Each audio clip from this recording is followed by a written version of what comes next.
آپ جانتے ہیں کہ فقہ کے 4 اماموں میں سے ایک امام ہیں، امام احمد بن حنبل۔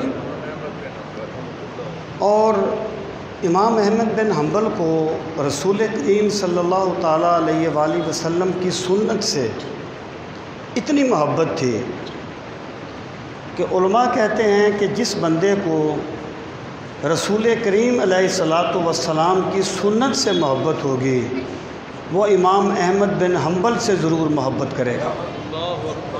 اتنے بلند پایا امام ہیں۔ امام احمد بن حنبل امام شافعی کے شاگرد تھے۔ امام شافعی جو ہیں وہ امام ابو یوسف کے شاگرد تھے، اور امام ابو یوسف امام ابو حنیفہ کے شاگرد تھے۔ امام احمد بن حنبل رحمۃ اللہ تعالیٰ علیہ بغداد میں رہتے تھے، اور امام شافعی جو ہیں وہ قاہرہ میں رہتے تھے، مصر میں۔ تو امام احمد بن حنبل فرمایا کرتے تھے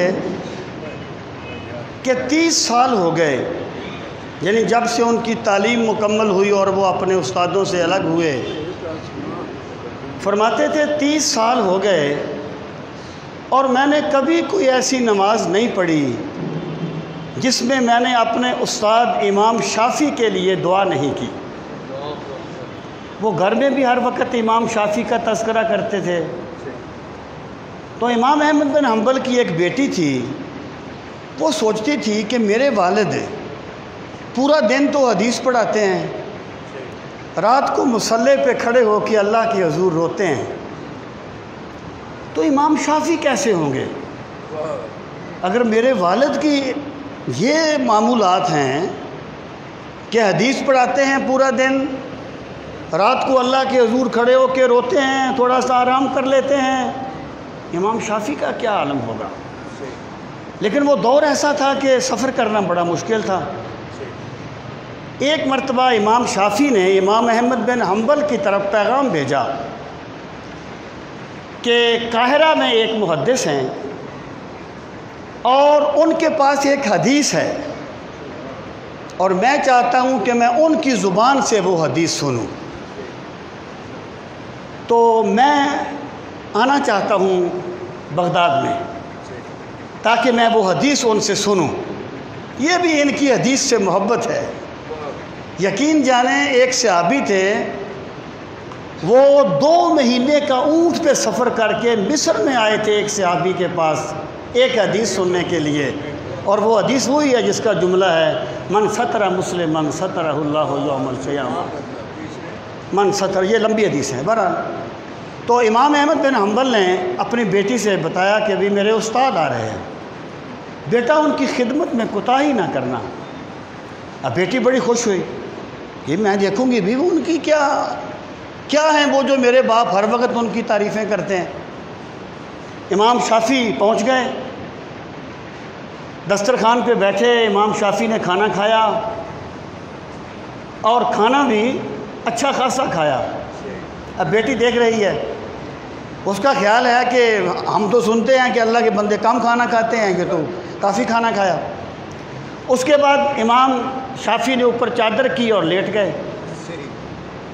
تہجد کے ٹائم گزر گیا، بیٹی دیکھ رہی ہے کہ میرے والد مصلی پہ کھڑے رو رہے ہیں، تہجد پڑھ رہے ہیں، اور امام شافعی سو رہے ہیں۔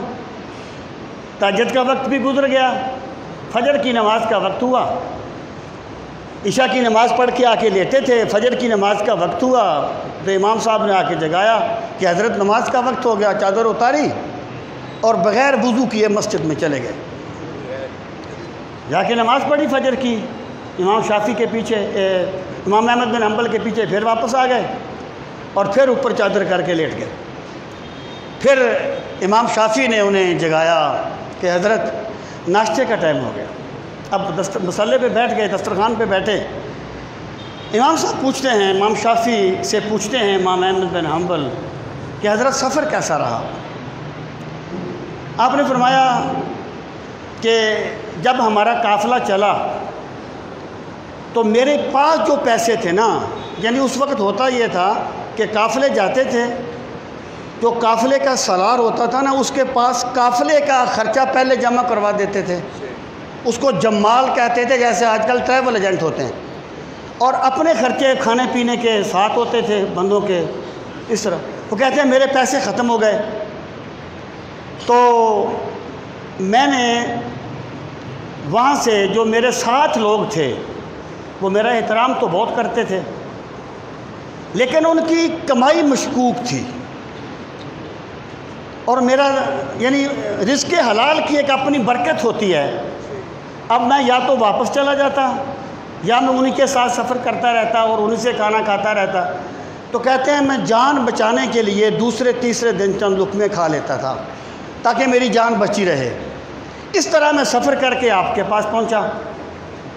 تو رات کو ہم نے نماز پڑھی عشاء کی، تو آپ نے اس میں یہ آیت تلاوت کی، وَإِنْ كَانَ ذُو أُسْرَةٍ فَنَظِرَةٌ إِلَىٰ مَيْسَرَةٍ وَأَن تَصَدَّقُوا خَيْرٌ لَكُمْ، کہ اگر تمہارا مقروض غریب ہے تو اسے مہلت دے دو یہاں تک کہ اس میں کشادگی آ جائے، اور اگر وہ بالکل ہی غریب ہے تو اسے معاف کر دیا کرو، یہ تمہارے لیے بہت بہتر ہے اگر تم جانتے ہو۔ تو امام شافعی نے فرمایا کہ یہ آیت جب آپ نے پڑھی تو مجھے بعد میں نے اس پہ سوچا کہ یار اس سے تو اسلام کا قانون افلاس بن سکتا ہے، قانون افلاس کہ غربت کا کیا معاملات ہیں، ان سے کیسے معاملات کرنے ہیں۔ اور اس آیت میں سے میں نے سوچا کہ اس کی بنیاد تو اخلاقیات پہ ہوگی۔ آگے میں سوچنے لگ گیا اوپر چادر کر کے، یہاں تک کہ میں نے 108 مسئلے مستنبط کیے اس آیت سے، اور تم نے کہہ دیا کہ جناب فجر کی نماز کا ٹائم ہو گیا ہے۔ تو وضو تو میرا پہلے ہی تھا، میں سویا تو تھا نہیں، تو میں اٹھ کے وضو میں چلا گیا مسجد میں۔ تو چونکہ راستے میں بہت بھوکا رہا تھا، اور آج میں نے رزق حلال کا نور دیکھا ہے جو آپ کے دسترخوان پہ، تو میں نے کھانا بھی بہت کھایا۔ اب بیٹی سوچتی ہے اوہو میں کیا سوچتی رہی، صورتحال کیا تھی۔ یہ بات آپ کو اس لیے سنائی ہے کہ انسان کبھی بظاہر کچھ ہوتی ہے بات، لیکن حقیقت کچھ اور ہوتی ہے۔ جس بندے نے اپنی سوچ کو مثبت کر لیا، اس بندے پر میرے رب نے بہت کرم فرمایا ہے۔ اللہ تعالی ہم سب کو اسلام کا فہم صحیح نصیب فرمائے۔